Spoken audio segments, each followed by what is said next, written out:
ভেতরের আলো, আনিসুর রহমান নান্টু কাব্যগ্রন্থ থেকে চোখের সাক্ষী কবিতা আবৃত্তি করছি।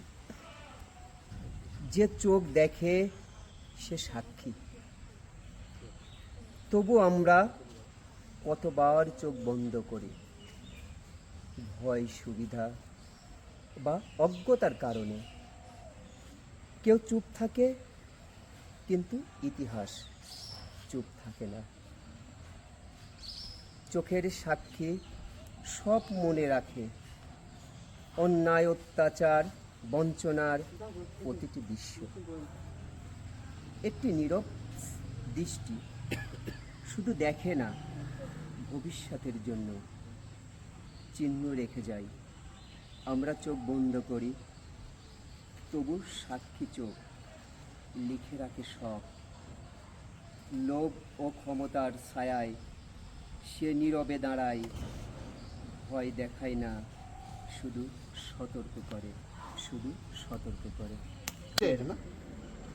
মুন্সি ফাউন্ডেশন আয়োজিত প্রকাশনা উৎসব,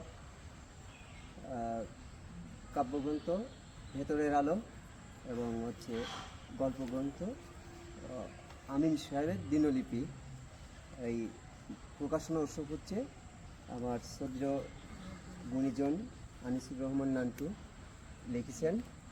আজকের এই যে ঘরোয়াভাবে যে অনুষ্ঠানটা হচ্ছে, গ্রামের অনেকে জানতো না, আজকের পর থেকে হয়তো সবাই জানবে যে এই মুন্সি বাড়িতে একজন লেখক আছে। এটাই হচ্ছে সবচেয়ে বড় পাওয়া আজকের জন্য। আর মুন্সি বাড়ির ঐতিহ্য তো অনেক আগের থেকেই ছিল, কিন্তু এই সাহিত্য জগতে যে এরকম বিচরণ করবে এটা কেউ জানতো না।